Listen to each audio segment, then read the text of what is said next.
Welcome back to Mahi masters YouTube channel. ನಾನು ನಿಮ್ಮ ಮಹಿಗೌಡ ಮಾತಾಡ್ತಿರೋದು. ನೀವು ಸೆಕೆಂಡ್ ರೌಂಡ್ ಆಪ್ಷನ್ ಎಂಟ್ರಿ ಮಾಡೋದಕ್ಕಿಂತ ಮುಂಚೆ ಕೆಲವೊಂದಿಷ್ಟು ಇಂಪಾರ್ಟೆಂಟ್ ಪಾಯಿಂಟ್ಸ್ ಅನ್ನ ತಿಳ್ಕೊಬೇಕಾಗುತ್ತೆ. ಈ ವರ್ಷ ಏನೇನೆಲ್ಲ ಚೇಂಜಸ್ ಆಗಿದೆ ಅಂತ ಹೇಳಿ ಸೊ ಅದ್ರ ಬಗ್ಗೆ ತಿಳಿಸ್ಕೊಡ್ತೀನಿ. ವಿಡಿಯೋನ ಕಂಪ್ಲೀಟ್ ಆಗಿ ವಾಚ್ ಮಾಡಿ ಅಂಡ್ ಹಾಗೇನು ಚಾನಲ್ಗೆ ಪ್ರತಿಯೊಬ್ಬರು ಲೈಕ್ ಸಬ್ಸ್ಕ್ರೈಬ್ ಅನ್ನ ಮಾಡ್ಕೊಳ್ಳಿ. ಸೊ ಮೊದಲಿಗೆ ನೋಡಿ, ನಿನ್ನೆ ನಿಮಗೆ ಸ್ಕೆಡ್ಯೂಲ್ ಬಂದಿದ್ದ ಆದ್ಮೇಲೆ ಸಾಕಷ್ಟು ಸ್ಟೂಡೆಂಟ್ಸ್ ನಾವು ಆಪ್ಷನ್ ಎಂಟ್ರಿ ಎಲ್ಲಿ ಮಾಡೋದು ಅಂತ ಕೇಳ್ತಾ ಇದ್ರಿ. So UG CET UG NEET 2026 ಆಯ್ಕೆ ನಮೂದಿಸುವ ಲಿಂಕ್ ಅಂತ ಹೇಳಿ ಹೊಸದಾಗಿ ಲಿಂಕ್ ಕೊಟ್ಟಿದ್ದಾರೆ. ಸೊ ಜಸ್ಟ್ ಏನಿಲ್ಲ, ಆ ಲಿಂಕ್ ಮೇಲೆ ಕ್ಲಿಕ್ ಮಾಡಿ ಯಾವ ರೀತಿಯಾಗಿ ಫಸ್ಟ್ ಆಪ್ಷನ್ ಎಂಟ್ರಿ ಮಾಡಿದ್ರು KCET ವಿದ್ಯಾರ್ಥಿಗಳು ಅದೇ ರೀತಿಯಾಗಿ ಮಾಡ್ಕೊಳ್ಳಿ. ಅಂಡ್ ಜೊತೆಗೆ ನೀಟ್ ವಿದ್ಯಾರ್ಥಿಗಳು ನೀಟಾಗಿ ನಿಮ್ಮ ಒಂದು ಡೀಟೇಲ್ಸ್ ಅನ್ನ ಕೊಟ್ಟು ನೀವು ಆಪ್ಷನ್ ಎಂಟ್ರಿ ಅನ್ನಾದ್ರೆ ಮಾಡಿ, ಓಕೆನಾ. ಸೊ ಈಗ KCET ವಿದ್ಯಾರ್ಥಿಗಳು ಏನೆಲ್ಲ ಮೈಂಡ್ ಅಲ್ಲಿ ಇಟ್ಕೋಬೇಕು ಅಂತ ಅಂದ್ರೆ, ಸೊ ಸೆಕೆಂಡ್ ರೌಂಡ್ ಅಲ್ಲಿ ಆಪ್ಷನ್ ಎಂಟ್ರಿ ಮಾಡುವಾಗ ಕಾಲೇಜಸ್ ಅನ್ನ ಹ್ಯಾಡ್ ಮಾಡೋದಕ್ಕೆ ಆಗಲ್ಲ ಅಂತ ಹೇಳ್ಬಿಟ್ಟು ನಾವು ಸಾಕಷ್ಟು ಸಲ ತಿಳಿಸ್ಕೊಟ್ಟಿದ್ವಿ. ಬಟ್ KA ಕಡೆಯಿಂದ ವೆರಿ ಬಿಗ್ ಅಪ್ಡೇಟ್ ಬಂದಿರುವಂತದ್ದು ಒಂದು ರೀತಿಯ ನಿಮಗೆ ಗುಡ್ ನ್ಯೂಸ್. ಇಲ್ಲಿ ಕ್ಲಿಯರ್ ಆಗಿ ಅಬ್ಸರ್ವ್ ಮಾಡಿ, ಇಂಜಿನಿಯರಿಂಗ್, ಕೃಷಿ ವಿಜ್ಞಾನ ಮುಂತಾದ ಕೋರ್ಸ್ಗಳಿಗೆ ಆಪ್ಷನ್ಸ್ ಗಳನ್ನು ಸೇರ್ಪಡೆ ಮಾಡಲು, ಬದಲಾಯಿಸಲು, ಅಳಿಸಲು, ಮಾರ್ಪಡಿಸಲು ಆದ್ಯತಾ ಕ್ರಮದಲ್ಲಿ ದಾಖಲಿಸಬಹುದು ಅಂತ ಹೇಳಿ ಕೊಟ್ಟಿದ್ದಾರೆ. ಸೊ ಅಂದ್ರೆ KCET ವಿದ್ಯಾರ್ಥಿಗಳು ಇದು ಯಾವ ಕೋರ್ಸಸ್ ಇದಾವೆ, ಇಂಜಿನಿಯರಿಂಗ್ ಆಗಿರ್ಬೋದು, ಕೃಷಿ ವಿಜ್ಞಾನ ಆಗಿರ್ಬೋದು, ನೀವು ಸೆಕೆಂಡ್ ರೌಂಡ್ ಅಲ್ಲಿ ಫ್ರೆಶ್ ಆಗಿ ಕಾಲೇಜಸ್ ಅನ್ನ ಹ್ಯಾಡ್ ಮಾಡಬಹುದು. ಸೊ ಈ ಒಂದು ಕೌನ್ಸಿಲಿಂಗ್ ಹಿಸ್ಟ್ರಿಯಲ್ಲೇನೆ ಸೆಕೆಂಡ್ ರೌಂಡ್ ಅಲ್ಲಿ ಕಾಲೇಜಸ್ ಅನ್ನ ಹ್ಯಾಡ್ ಮಾಡಕ್ಕೆ ಕೊಟ್ಟಿರುವಂತದ್ದು ಇದೇ ಒಂದು ವರ್ಷ, ಓಕೆನಾ. ಸೊ ಯಾಕೆ ಕೊಟ್ಟಿದ್ದಾರೆ ಅಂತ ಅಂದ್ರೆ ಸಿಂಪಲ್ ರೀಸನ್ ಇಷ್ಟೇ, ಫಾರ್ಮಸಿ, ವೈದ್ಯಕೀಯ, ದಂತ ವೈದ್ಯಕೀಯ ಸೀಟ್ಗಳನ್ನು ಸೇರ್ಪಡೆ ಮಾಡಬಹುದು ಅಂತ ಹೇಳಿ ಒಟ್ಟಿಗೆ ಆಪ್ಷನ್ ಎಂಟ್ರಿ ಮಾಡ್ತಿರೋದ್ರಿಂದ ನಾನು ಏನೆಲ್ಲ ಕೋರ್ಸಸ್ ಅನ್ನ ಹೇಳಿದೆ ಆ ಒಂದು ಕೋರ್ಸಸ್ ಅವ್ರದ್ದು ಇರುತ್ತೆ. ಹಾಗಾಗಿ ಇಲ್ಲಿ ಬಂದು ಏನ್ ಮಾಡ್ತಾರೆ ಅಂತ ಅಂದ್ರೆ, ಸೊ ನಿಮ್ಗೆ ಆ ಒಂದು ಕಾಲೇಜಸ್ ಅನ್ನ ಹ್ಯಾಡ್ ಮಾಡೋದಕ್ಕೆ ಕೊಟ್ಟಿದ್ದಾರೆ. So second round option entry ಮಾಡೋದಕ್ಕಿಂತ ಮುಂಚೆ ಒಂದು ಕ್ಲಿಯರ್ ಆಗೋಯ್ತು ನಿಮ್ಗೆ, ನೀವು ಕಾಲೇಜಸ್ ಅನ್ನ ಹ್ಯಾಡ್ ಮಾಡ್ಕೋಬಹುದು, ಓಕೆನಾ. ಸೊ ಯಾವುದೇ ತರದ ಲಿಮಿಟ್ ಇಲ್ಲ, ಎಷ್ಟು ಕಾಲೇಜಸ್ ಬೇಕೋ ಎಷ್ಟು ಕೋರ್ಸಸ್ ಬೇಕೋ ಹ್ಯಾಡ್ ಮಾಡ್ಕೋಬಹುದು ಆಗಿರುತ್ತೆ.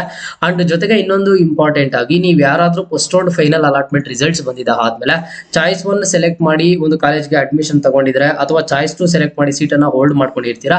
ಈಗ ನೀವು ಇಲ್ಲ, ನಾವು ಅದನ್ನ ಕ್ಯಾನ್ಸಲ್ ಮಾಡ್ಕೋಬೇಕು, ನಾನು ಅಡ್ಮಿಷನ್ ಆಗಿರುವ ಸೀಟ್ ಅನ್ನ ಕ್ಯಾನ್ಸಲ್ ಮಾಡ್ಕೋಬೇಕು, ಅಥವಾ ನಾನು ಹೋಲ್ಡ್ ಮಾಡಿರುವ ಸೀಟ್ ಅನ್ನ ಕ್ಯಾನ್ಸಲ್ ಮಾಡ್ಕೋಬೇಕು ಅಂತ ಅಂದ್ರೆ 13ನೇ ತಾರೀಕು ಬೆಳಗ್ಗೆ 11 ಗಂಟೆವರೆಗೂ ಸಹ KE ಆಫೀಸ್ಗೆ ಹೋಗಿ ನೀವು ಒಂದು ಸೀಟ್ ಅನ್ನ ಕ್ಯಾನ್ಸಲ್ ಮಾಡ್ಕೋಬಹುದು ಆಗಿರುತ್ತೆ. ಅದಕ್ಕೆ ನಿಯಮಾನುಸಾರ ಒಂದು ದಂಡ ಪಾವತಿ ಆದ್ರೆ ಇರುತ್ತೆ, ಓಕೆನಾ. ಅಂಡ್ ಇನ್ನೊಂದು, ನಿಮ್ಗೆ ನೆಕ್ಸ್ಟ್ 19ನೇ ತಾರೀಕು ಬರುವಂತದ್ದು ಫೈನಲ್ ಅಲಾಟ್ಮೆಂಟ್ ರಿಸಲ್ಟ್ಸ್ ಎಲ್ಲ. ಮೊದಲಿಗೆ ತಾತ್ಕಾಲಿಕ ಫಲಿತಾಂಶ ಪ್ರಕಟಣೆ ಮಾಡ್ತಾರೆ. KCET ವಿದ್ಯಾರ್ಥಿಗಳಿಗೆ ಸೆಕೆಂಡ್ ರೌಂಡ್ ತಾತ್ಕಾಲಿಕ ಫಲಿತಾಂಶ ಬರುತ್ತೆ. ಜೊತೆಗೆ ನೀಟ್ ವಿದ್ಯಾರ್ಥಿಗಳಿಗೆ ಫಸ್ಟ್ ರೌಂಡ್ ಆಗಿರೋದ್ರಿಂದ ಸೊ ಅವ್ರಿಗೆ ಬಂದ್ಬಿಟ್ಟು ಮೊದಲನೇ ಸುತ್ತಿನ ಒಂದು ಟೆಂಪರರಿ ರಿಸಲ್ಟ್ಸ್ ಆದ್ರೆ ಅನೌನ್ಸ್ ಆಗುತ್ತೆ, ಓಕೆನಾ. ಸೊ ಈಗ ನಾನು ಹೇಳುವಂತ ಕೆಲವೊಂದಿಷ್ಟು ಪಾಯಿಂಟ್ಸ್ ನ ಮೈಂಡ್ ಅಲ್ಲಿ ಇಟ್ಕೊಳ್ಳಿ.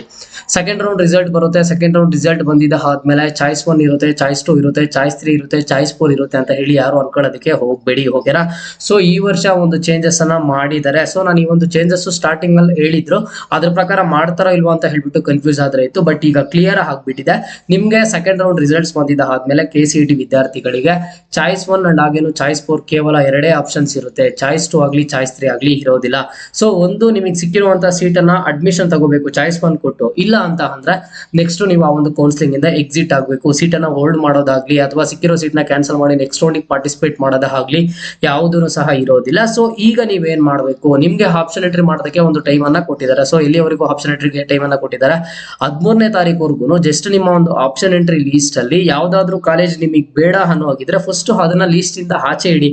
ಯಾಕಂತ ಅಂದ್ರೆ ನೆಕ್ಸ್ಟ್ ನಿಮ್ಗೆ ಸೆಕೆಂಡ್ ರೌಂಡ್ ರಿಸಲ್ಟ್ಸ್ ಬಂದಾಗ ಅಲ್ಲಿ ನಿಮ್ಗೆ ಯಾವುದೇ ತರದ ಆಪ್ಷನ್ಸ್ ಇರೋದಿಲ್ಲ. ಸಿಕ್ಕಿರೋ ಸೀಟಿಗೆ ಅಡ್ಮಿಷನ್ ತಗೋಬೇಕು, ಇಲ್ಲ ಅಂತಂದ್ರೆ ಕೌನ್ಸಿಲಿಂಗ್ ಇಂದ ಎಕ್ಸಿಟ್ ಆಗ್ಬೇಕು.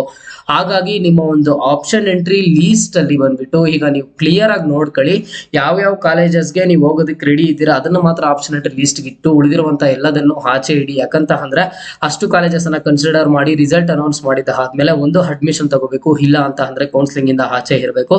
ಸೊ ಈಗ ಸೆಕೆಂಡ್ ರೌಂಡ್ ರಿಸಲ್ಟ್ಸ್ ಬಂತು ಅಂತ ಅನ್ಕೊಳ್ಳಿ, ನಿಮಗೆ ಸೀಟ್ ಅಲಾಟ್ಮೆಂಟ್ ಆಗಿಲ್ಲ ಅಂತ ಅಂದ್ರೆ ನೀವು ಥರ್ಡ್ ರೌಂಡ್ ಗೆ ಎಲಿಜಿಬಲ್ ಇರ್ತೀರಾ. ನಿಮಗೆ ಸೀಟ್ ಅಲಾಟ್ಮೆಂಟ್ ಆಯ್ತಾ, ಒಂದು ಚಾಯ್ಸ್ 1 ಸೆಲೆಕ್ಟ್ ಮಾಡಬೇಕು, ಅಡ್ಮಿಷನ್ ತಗೋಬೇಕು, ಇಲ್ಲ ಅಂತಂದ್ರೆ ಚಾಯ್ಸ್ 4 ಕೊಡಬೇಕು. ಸರ್ ನಾನು ಚಾಯ್ಸ್ 1 ಕೊಟ್ಟು ನೆಕ್ಸ್ಟ್ ಅಡ್ಮಿಷನ್ ತಗೋಬಹುದಾ ಅಂತಂದ್ರೆ ಹೌದು ಚಾನ್ಸ್ ಇದೆ. ಚಾಯ್ಸ್ 1 ಕೊಟ್ಟು ಥರ್ಡ್ ರೌಂಡ್ ಪಾರ್ಟಿಸಿಪೇಟ್ ಮಾಡಬಹುದಾ ಅಂತಂದ್ರೆ ಹೌದು ಚಾನ್ಸ್ ಇದೆ. ನೀವು ಚಾಯ್ಸ್ 1 ಕೊಡ್ತೀರಾ, ಕಾಲೇಜ್ಗೆ ಹೋಗಿ ಎಲ್ಲ ರಿಪೋರ್ಟ್ ಮಾಡ್ತೀರಾ, ಅದಾದ್ಮೇಲೆ ನೆಕ್ಸ್ಟ್ ಕೆಲವೊಂದಿಷ್ಟು ಟರ್ಮ್ಸ್ ಅಂಡ್ ಕಂಡೀಷನ್ಸ್ ಅನ್ನ ಕೊಟ್ಟು ನಿಮ್ಗೆ ಥರ್ಡ್ ರೌಂಡ್ ಗೆ ಪಾರ್ಟಿಸಿಪೇಟ್ ಮಾಡೋದಕ್ಕೆ ಆದ್ರೆ ಒಂದು ಅವಕಾಶ ಕೊಡ್ತಾರೆ, ಓಕೆನಾ. ಸೊ ಇಲ್ಲೇ ಕ್ಲಿಯರ್ ಆಗಿ ಮೆನ್ಷನ್ ಮಾಡಿದ್ದಾರೆ. 3ನೇ ಸುತ್ತಿನ ಸೀಟು ಹಂಚಿಕೆಗೆ ಒಪ್ಪಂದದ ಆಧಾರದ ಮೇಲೆ ಹಾಗೂ ಷರತ್ತುಗಳು ವಿದ್ಯಾರ್ಥಿಗಳು ಅನ್ವಯ ಭಾಗವಹಿಸಲು ಅವಕಾಶ ನೀಡಲಾಗುವುದು ಅಂತ ಹೇಳಿ ಕ್ಲಿಯರ್ ಆಗಾದ್ರೆ ತಿಳಿಸ್ಕೊಟ್ಟಿದ್ದಾರೆ. ಓಕೆನಾ. ಸೊ ಹಾಗಾಗಿ ಸ್ವಲ್ಪ ನೋಡ್ಕೊಳ್ಳಿ. ಎರಡು ಮೇಜರ್ ಬಿಗ್ ಚೇಂಜಸ್ ಮಾಡಿರುವಂತದ್ದು ಒಂದೇನು KCET ವಿದ್ಯಾರ್ಥಿಗಳು ಕಾಲೇಜಸ್ ಅನ್ನ ಆಡ್ ಮಾಡ್ಕೋಬಹುದು ಆಗಿದೆ. ಅಂಡ್ ನೆಕ್ಸ್ಟ್ ಇನ್ನೊಂದು ಬಿಗ್ ಚೇಂಜಸ್ ಏನು, ಸೆಕೆಂಡ್ ರೌಂಡ್ ರಿಸಲ್ಟ್ಸ್ ಬಂದಿದ್ದ ಆದ್ಮೇಲೆ ಚಾಯ್ಸ್ 2 ಚಾಯ್ಸ್ 3 ಆಪ್ಷನ್ ಆದ್ರೆ ಇರೋದಿಲ್ಲ.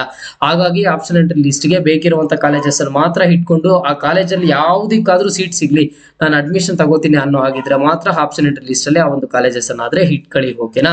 ಸೊ ಇದು ಇವತ್ತಿನ ಲೇಟೆಸ್ಟ್ ಅಪ್ಡೇಟ್ಸ್ ಆಗಿತ್ತು. ಇದರಲ್ಲಿ ಏನಾದ್ರೂ ಡೌಟ್ ಇದ್ರೆ ಕಮೆಂಟ್ ಬಾಕ್ಸ್ ಅಲ್ಲಿ ಕಮೆಂಟ್ ಅನ್ನ ಮಾಡಿ, ಖಂಡಿತವಾಗ್ಲೂ ರೆಸ್ಪಾನ್ಸ್ ಆದ್ರೆ ಮಾಡ್ತೀನಿ.